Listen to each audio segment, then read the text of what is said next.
arrived. The older ones were as close to heaven as you could be on Earth.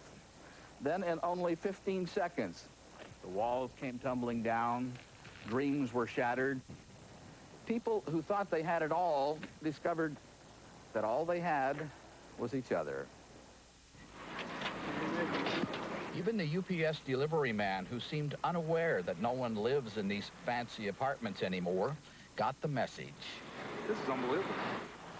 The fickle finger of nature touched 23 square blocks in the Marina District, some harder than others. Those spared count their blessings. Those who no longer have a home, like Suzanne Kleiman, sift through the rubble of their lives. Well, I guess these have had it. It was Sue Kleiman against the bulldozer, clawing desperately for the bits and pieces of her past.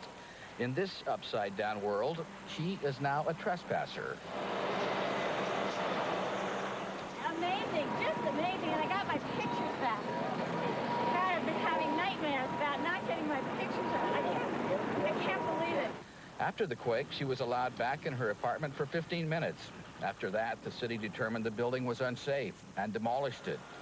She can forgive the quake, but not the city. They should have thought about it. There were ways to get cranes up there and in an organized fashion to retrieve people's lives. There was no need for this. I mean, the earthquake didn't get this stuff. The city did.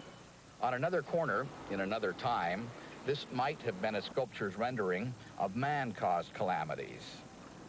Less than 2 weeks ago, Irene Bacigalupi and her neighbors lived in comfortable homes, a short walk from the magnificent Museum of Art.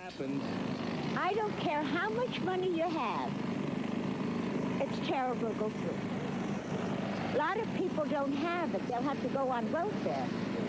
Plenty of people, because they didn't have earthquake insurance. How old are you, Irene? 86, I told you. She lost every last worldly possession when her house and several others were incinerated shortly after the quake. The day before we talked to Irene, searchers found a body in a home next to hers. Don't tell me anymore, because I just don't think I want to live here anymore.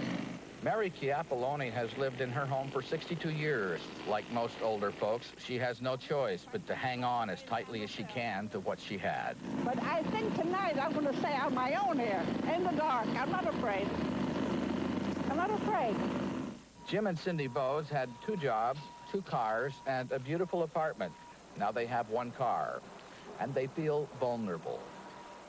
You know, 2 months from now, people are going to forget about this, and the emotion of the moment is going to go away. And that's what we worry about, is that we're here for the long haul.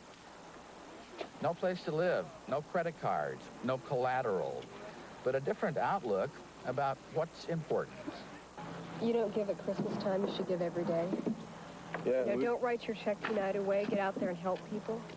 Beth Romer spent the day scrambling for straws, for pictures, for the meaning of it all. I think I've become very aware that, you know, the important thing is who you are and how you can connect with other people, because your things can go. In that way, I don't think I'm ever going to have the same attachment to material things. I am still attached to my things, though. Sue Kleiman managed to salvage a garbage bag full of odds and ends. She'll be accumulating fewer material things in the future. Oh, yeah.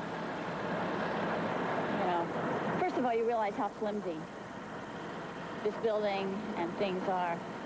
You know, it's just a bunch of sticks and stucco and paint, pretty paint, but it's also flimsy. The Marina District will rebuild with fancy, sturdier buildings and even better neighbors. For today, I'm Lucky Severson, NBC News, in the Marina District of San Francisco.